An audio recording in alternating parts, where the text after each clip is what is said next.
Bon, du coup, vous abordez ce match après une victoire qui a fait du bien au classement et puis aux têtes aussi, j'imagine. Aux têtes. Oui, ce qui a fait du bien. Qui a fait du bien parce qu'on n'avait pas gagné depuis longtemps à domicile. Et puis qu'on restait sur un match sans prendre de points à Libourne. Donc oui, on est content d'avoir pris 3 points. Et puis là, c'est un match qui est encore, comme tous les matchs, mais qui est encore très important quand on regarde le classement avec le premier relégable qui joue le premier non relégable. D'habitude, les matchs en retard, c'est un peu des matchs bonus. Là, c'est pas vraiment le cas. Après, c'est faut pas oublier que Bergerac a perdu 3 points pour l'instant sur tapis vert. Je ne sais pas au niveau des instances où ils en sont et s'ils peuvent les récupérer encore. C'est NOSF, je crois. C'est NOSF qui ont fait la demande. Voilà. Donc, au niveau de la perf sportive, c'est pas une équipe qui est relégable pour moi. C'est une équipe qui est plutôt là-haut et qui a un match en retard sur les équipes du haut. Et si on lui met tous ses points, voilà, comme tous les ans, voilà, comme tous les ans, on connaît Bergerac, on sait que c'est solide. Et là, ils ont fini les 2 dernières années pas loin de la première place. Donc pour moi, c'est pas une équipe relégable qu'on va rencontrer. C'est une équipe qui joue le top 5. Ouais, dans le meilleur scénario pour eux, ils peuvent revenir à 2 points de Libourne s'ils récupèrent leurs points, s'ils gagnent vendredi. Exactement. Mais déjà aujourd'hui, au niveau du nombre de points, ils ont 3 points en plus normalement au classement. Donc ça en fait pas un relégable pour moi sur ce qu'ils ont montré uniquement sportivement. Ils devraient être mieux classés que le classement qu'ils ont là. Et puis ils l'ont montré quand ils sont venus ici. C'est une équipe qui a gardé beaucoup de talent individuel par rapport aux 2 dernières saisons qu'ils ont passées, qui en a ajouté encore un peu. Voilà, donc ce sera de nouveau un match difficile pour les 2 équipes, et pour Bergerac et pour nous. Non, et puis on ne marche plus. Et on marche plus. Dommage. T'as quand même le. PE, t'en as pas enregistré. Si t'étais joueur, je te dirais que t'es pas professionnel, mais. Oui. C'est toujours une paire en fait. Normalement, tu as toujours une deuxième paire de crampons dans ton sac. C'est un client de la FFF. Comme tu es un journaliste amateur et qui fait que des piges, ça va, on peut te. Ouais, tu t'étonneras pas de la qualité de l'article. Signé l'amateur. Parce qu'avant, c'était bien. Oh, On entend bien. Non, le caméraman, top. Le caméraman est toujours très bon, ça, j'insiste. En plus, moi, je ne rien comme de. Alors là, pour ça. La vidéo avec le téléphone, c'était pas terrible. Ouais, pour toi, il y a toujours autant de talent parce que c'est quand même une équipe qui a un peu baissé au niveau des moyens et qui avait renouvelé son effectif. Quand tu regardes l'équipe, il reste Laborde dans les buts, il reste Ducrot en défense, Kamisoko dans la charnière aussi avec Ducrot, il reste Elissant, il reste Guillaume Bao, il reste Mlav, il reste Tressens, il reste Escarpite. Ça fait quand même pas mal de joueurs qui restent par rapport à la 2e ou 3e place qu'ils ont obtenue la semaine dernière, je ne me souviens plus. Donc non, ils ont gardé une ossature, voilà, donc ça reste une équipe qui peut prétendre au haut de tableau sur cette saison-là. Je pense à la même chose, Oui. c'est un faux relégable un petit peu. Bah, au vu du match aller qu'on a pu avoir contre eux, et la qualité des individualités qu'ils ont, ils sont pas à leur place. C'est pour ça que ça va être un match aussi nous pour nous tester, pour voir si on mérite ou pas d'être à la place où on est, ou si on mérite d'être plus haut.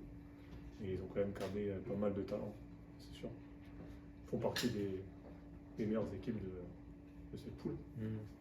Vous l'abordez comment ce match du coup On a essayé de le préparer du mieux qu'il soit, en continuant nous à progresser sur les domaines qui font la performance, et puis en tenant compte aussi de ce que fait bien, de ce que fait très bien Bergerac sur la demi-saison et aussi sur les 5 derniers matchs, parce que c'est une équipe qui a invaincu sur les 5 derniers matchs. C'est une équipe qui a plus pris de but chez elle depuis 3 matchs, qui reste sur 2 victoires, une contre Bourges 3-0, une contre Saumur 1-0 et un nul contre Libourne 0-0. Donc quand tu bats Bourges 3-0 et que tu fais nul chez toi contre Libourne 0-0 et que tu bats Saumur 1-0 chez toi, c'est des vrais perfs. Donc voilà, à nous de bien nous préparer, de jouer sur ce qu'on sait bien faire, nos axes forts et d'essayer de contrecarrer leurs points forts aussi. Tu t'attends à un match différent du week-end dernier? Ouais, tous les matchs sont différents, tous les contextes sont différents. On connaît le contexte de Bergerac, c'est dur de jouer là-bas. Voilà, on a réussi une fois à s'imposer il y a 2 ans. L'année dernière, on avait perdu. C'était plutôt logique, ils avaient été meilleurs que nous. Mais l'avant, c'est nous qui avions réussi à l'emporter de façon logique aussi, j'avais trouvé. Donc voilà, contexte différent, équipe différente. Mais comme je le dis depuis le début, nous, il faut qu'on se mette dans les dispositions pour mériter de prendre des points. Donc mettre les ingrédients nécessaires pour qu'on mérite de prendre des points. Et puis si on met les éléments qui nous permettent de ramener des points, et ben, on pourra certainement ramener. Si on met rien dans ce match-là, on ramènera rien, c'est sûr. C'est une équipe qui doit être un petit peu revancharde après le nul à Angers, qui n'est pas forcément une bonne opération quand on voit que Angers a un peu décroché. Ouais, mais pour avoir vu les 2 derniers matchs d'Angers, Paris Atlético et Bergerac, cette équipe, elle a changé, elle a progressé. Elle s'est améliorée, elle a changé aussi quelques joueurs dans son équipe. Et, bon, tu mets pas 4-1 à Paris Atlético, pas d'expulsé en face, pas de fait de jeu particulier sans avoir de la qualité. Donc, nous, quand on y était allé, il faut se souvenir aussi qu'on avait été en difficulté pendant 15-20 minutes là-bas, voire un peu plus.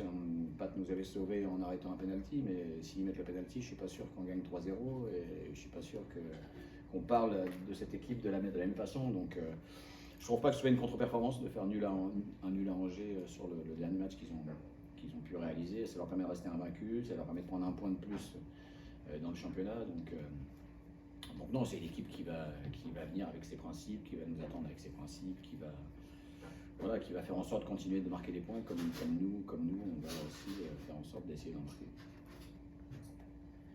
Sur les derniers matchs, vous avez été assez solide, mais il n'y a pas eu de clean sheet depuis l'année 2024. C'est un petit manque pour toi? Ouais, c'est un regret parce que même si le foot est fait d'erreurs, les buts qu'on a pris, ils étaient évitables en nombreuses occasions. Donc si on avait tous mieux défendu, voilà, on n'aurait certainement pas pris ces buts-là. C'est pas des grosses erreurs manifestes, mais c'est des petits détails qu'on doit régler, ou on doit mieux faire, et qui me laissent des regrets parce que voilà, on sait que pour avancer, il faudra faire des matchs où on ne prend pas de but, parce que quelquefois on sera un peu moins réaliste devant, un peu moins efficace, et voilà, on sera bien content de repartir avec des 0-0 ou des petits 1-0 qui permettent aussi d'avancer. Ouais, tu penses aussi ça en tant que défenseur? En tant que défenseur, prendre des buts, c'est toujours frustrant. Après, les buts qu'on a pris, je parle de ces derniers matchs, c'est des buts qu'on peut éviter. C'est pas comme le coach a dit, c'est pas des grosses erreurs ou quoi que ce soit. C'est plein de petites erreurs qui font qu'à la fin, on prend ses buts, mais c'est des petits détails qu'on doit corriger. Puis même après, je parle pas que pour les défenseurs, mais si toute l'équipe a l'envie de ne pas prendre de but, on n'en prendra pas. Puis comme le coach a dit, si on ne prend pas de but, déjà, c'est déjà un point de gagner. Surtout qu'offensivement, à l'inverse, il y a plutôt de l'efficacité, parce que sans énormément d'occasions, vous arrivez à marquer à chaque, je ne sais pas si c'est à chaque match d'ailleurs, mais sur les derniers matchs, vous avez marqué en tout cas. Ouais, on a plutôt été réaliste sur les matchs qu'on a eu à jouer. Maintenant, c'est toujours des équilibres à trouver. Voilà.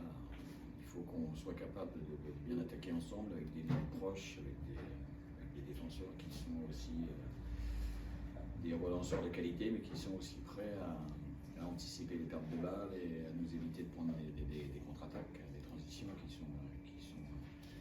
qui sont importantes dans ce championnat. Et puis il faut aussi qu'on ait des attaquants qui soient en mesure de sacrifier et de venir en aide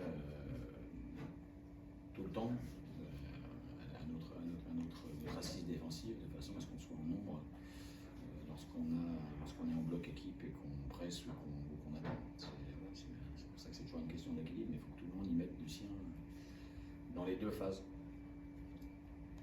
Bergerac, c'est une équipe qui va pas forcément prendre le jeu à son compte, ou au contraire, tu penses qu'à domicile, ils peuvent le faire? Ouais, non, c'est une équipe qui est performante dans beaucoup de domaines. Isère, en tout cas, ils ont, sur ce que j'ai vu, ils ont la volonté de vouloir développer du jeu. Ils ont la volonté de vouloir prendre des relais au milieu.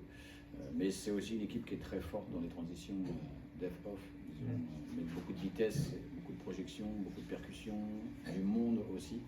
Quand ils récupèrent le ballon, que ce soit dans l'axe ou sur les côtés, avec leurs deux joueurs qui sont rapides et athlétiques. Donc il y aura plein de problèmes à résoudre. À nous de mettre ce qu'il faut, de la lucidité, de la maturité, d'être bien organisé, d'être concentré, de façon à ne pas se faire prendre sur ces différentes phases où ils sont bons. Les phases off-dev, ça va être encore le point clé. Nous Ouais. Oui, comme souvent. Et en plus, là-bas, c'est un petit terrain. La qualité n'est pas top non plus. Donc les transitions, ce sera encore un gros secteur de jeu où il faudra performer, c'est sûr. Là, vous avez réussi à passer bien sur les côtés, notamment en deuxième mi-temps quand ils ont laissé un peu plus d'espace. Ça va être encore le cas. C'est plus difficile de jouer dans l'axe. Oui, parce que toutes les équipes essayent de fermer à l'intérieur. Donc, l'équipe essaie d'être performante et pas se faire trouer par l'intérieur. Donc ouais, à nous d'essayer d'amener de la variété et puis essayer d'aspirer un peu et d'aller sur les côtés faire des déséquilibres, des supériorités. Et puis d'être devant le but pour pouvoir scorer. Ou de frapper un peu plus loin. Mais en tout cas, une chose est sûre, c'est qu'il faudra faire preuve de beaucoup de réalisme, encore une fois beaucoup de concentration, d'attention, de rigueur, parce que sur ce type de terrain, tu peux vite être en difficulté d'un côté ou de l'autre, sur des pertes de balles, sur des transitions, c'est ce qui peut mettre en difficulté. Est-ce que tu crains un petit peu le talent individuel qu'il y a en face, ou ça prend les choses un peu plus collectivement? Craindre, non. Parce que si on commence à craindre le talent individuel, on n'a rien à faire aussi sur le terrain. C'est des joueurs de qualité, mais aussi on a des joueurs de qualité. Donc non, ça va être un très beau match à jouer. Il faudra être très attentif aussi sur les transitions, parce que dans le championnat, c'est la majorité des buts qui sont marqués, c'est sur des pertes de balles. Mais il faudra être costaud et performer dans ce domaine-là. Donc non, on ne craint pas Bergerac non plus. Il n'y a aucune équipe qu'on craint. On respecte toutes les équipes parce qu'il y a de la qualité partout. Donc avec beaucoup d'humilité, on respecte tout le monde, mais je pense qu'on a à craindre de personne. On a maintenant fait tous les matchs allés. Et il n'y a aucune équipe qui nous a roulé dessus ou après le match on s'est dit ouais, vraiment ceux-là ils sont vraiment au-dessus de nous. Donc il faut prendre les matchs les uns après les autres avec beaucoup de professionnalisme, d'exigence, de rigueur, mais surtout avec l'envie de vouloir battre tous les adversaires qu'on rencontre, sans crainte, encore une fois, avec de l'humilité, parce que à Bergerac, Dieu sait qu'il y a de la qualité, mais c'est pas une crainte d'aller là-bas, c'est ce que j'ai dit l'autre jour. Il faut y aller pour faire un résultat et montrer de la personnalité, du caractère, de l'envie, de façon à ramener ce qu'on mérite de ramener. Si on met rien et qu'on est nul et qu'on ne met pas les éléments qu'il faut, on amènera 0 point. Mais pas parce qu'on aura craint Bergerac, parce que nous, on sera passé à côté de notre sujet. Est-ce que c'est important de revenir un petit peu dans le milieu de tableau, d'avoir une petite marge sur cette zone, même si le groupe a l'air de bien digérer tout ça on a vu comment ils ont abordé le match samedi dernier, il n'y avait pas forcément d'appréhension. C'est ce que je t'avais dit. Il faut afficher de la sérénité en toutes circonstances. Ce qui sera important, c'est la photo finish, celle qui sera établie lors de la dernière conf de presse et de la position qu'on occupera là. Ça voudra dire à peu de choses près ce qu'a fait ce groupe dans cette saison-là. Tant qu'on n'est pas arrivé là, il y aura peut-être des moments où on perdra 2 matchs de suite. Si on a été performant encore une fois à l'intérieur et que dans contenu, ça a été à peu près ce qu'on cherchait. Ben voilà, c'est le foot qui est quelquefois ainsi. Et de la même façon, si demain on vient à gagner à Bergerac, on aura peut-être fait 2 victoires de suite, mais ça ne voudra pas dire pour autant qu'il faudra s'enflammer et partir sur des ouais, on va jouer tel, on va jouer ci, on va jouer ça. Non, continue de bosser, continue de progresser, continue d'être consciencieux dans ta préparation des matchs et dans ce que tu mets dans le foot et dans ta vie pour pouvoir continuer à avoir des résultats. Mais voilà, moi je sais pas. Puis il y a l'expérience de l'année dernière. Oui. Où as le match avant Tréissac où c'est quand même un peu tendu et une semaine après t'es quatrième. C'était pas tendu, mais on savait qu'on devait... Alors pour l'environnement en tout cas c'était ouais, tendu. bah oui, mais pas pour nous, pas pour moi. Ouais. on savait qu'on devait faire un résultat pour se maintenir définitivement, mais comme on savait aussi depuis la première journée qu'on jouait, que le maintien c'était l'objectif vital pour le club. Quand tu le sais depuis la première journée, tu sais que chaque match et chaque point est prépondérant. Donc à nous de nous préparer, encore une fois, parce que la préparation c'est ce qui est le plus important, à nous de nous préparer dans nos semaines de façon à performer. Mais l'objectif, on le connaît. Donc qu'il soit acquis à la première, à la deuxième ou à la 25e journée, voilà. On a réussi à gagner l'année dernière à Trélissac, on est allé gagner à Saumur et finalement tu finis quatrième. Voilà. Peut-être que cette année ce sera différent, peut-être qu'on se sauvera et on finira 8e à la dernière journée, ou peut-être qu'on sera 2e, peut-être qu'on sera 1er, ou peut-être qu'on sera 12e. Oui, il ne devrait pas entendre ça. Mais en tout cas, ça ne changera pas ma façon, donc ce que je transmets aux joueurs, notre façon d'aborder nos semaines et nos matchs. Et pour ce match, il y a des retours, des absents en plus? Des retours, des absents, non. Normalement, non. Des retours, peut-être on aura Elie. Il faut voir encore la dernière séance. Elie, Étienne Desroches, qui est rentré en séance aussi. Et puis c'est tout. C'est des retours qui peuvent faire du bien dans le groupe pour avoir un petit peu plus de choix peut-être à l'avenir.